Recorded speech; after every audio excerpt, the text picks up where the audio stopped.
زمانی که انسانی موفقی را در بهترین موقع میبینی با او حسد میبری، چون او تلاشگر است، برای هدفش میجنگد. امروز او این ساعتش را برای به آرزوهایش رسیدن میگذراند و ناامیدی تن نمیدهد. او نیز مثل تو انسان است، پس تو هم میتوانی مثل او شخصی موفق باشی. تنها فرق در این است که او هدف دارد، تو بی هدفی. او تلاشگر است، تو تنبل و ناامید.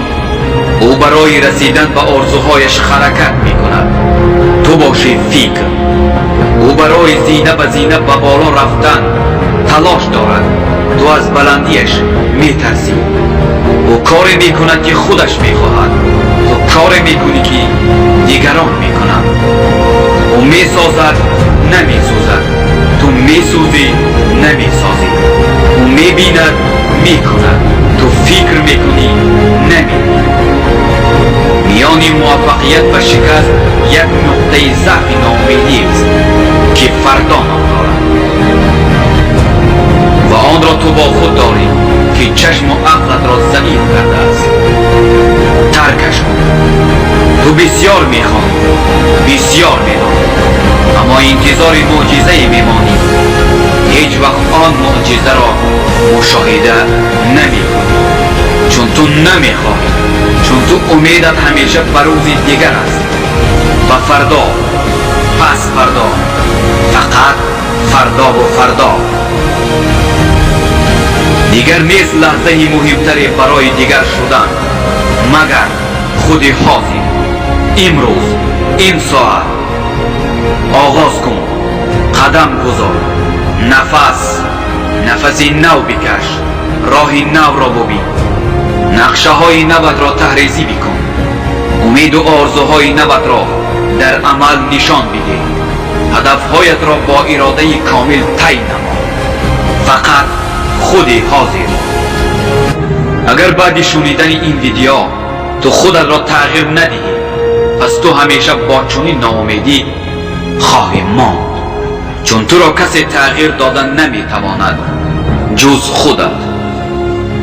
اگر دو چشم و دو پا و دو دست داری، پس تو همه چی داری که قدم های با قوتت را به سوی موفقیت بگذاری. هیچ کسی هیچ چیزی و هیچ دلیل باعث ناامیدیت شدن نمیتواند. اگر تو در حقیقت میخواهی موفق بشوی، تنها تکرار کن این عباره را: من موفق هستم و میشوم.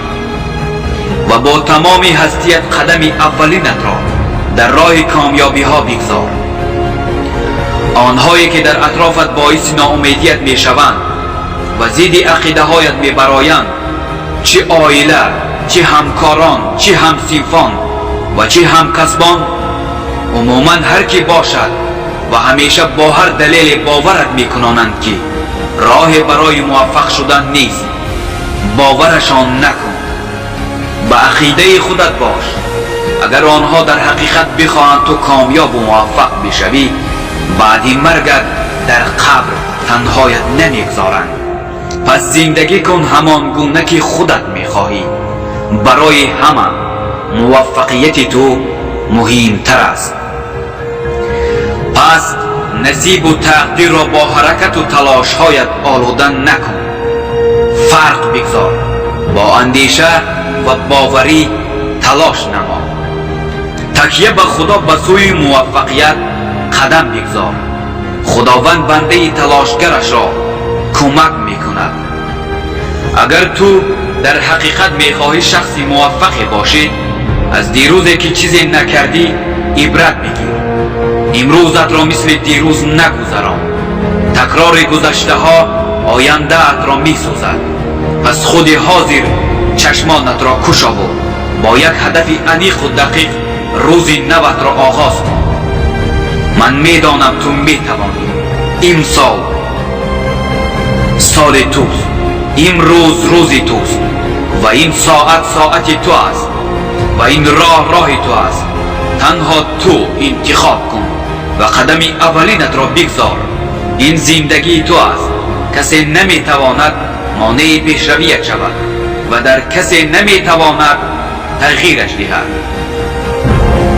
اگر در حقیقت بخواهی موفق بشوی، پس آغاز کن.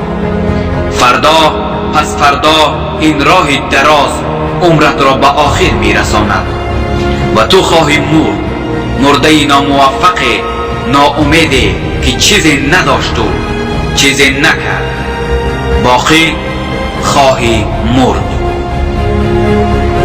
پس خودی حاضر تغییر ده زندگیت را و ترک کن عقیده های پوچت را. به سوی موفقیت یک قدم کفایه است. تنها با هدفی عمیق و دقیق و باوری و خوب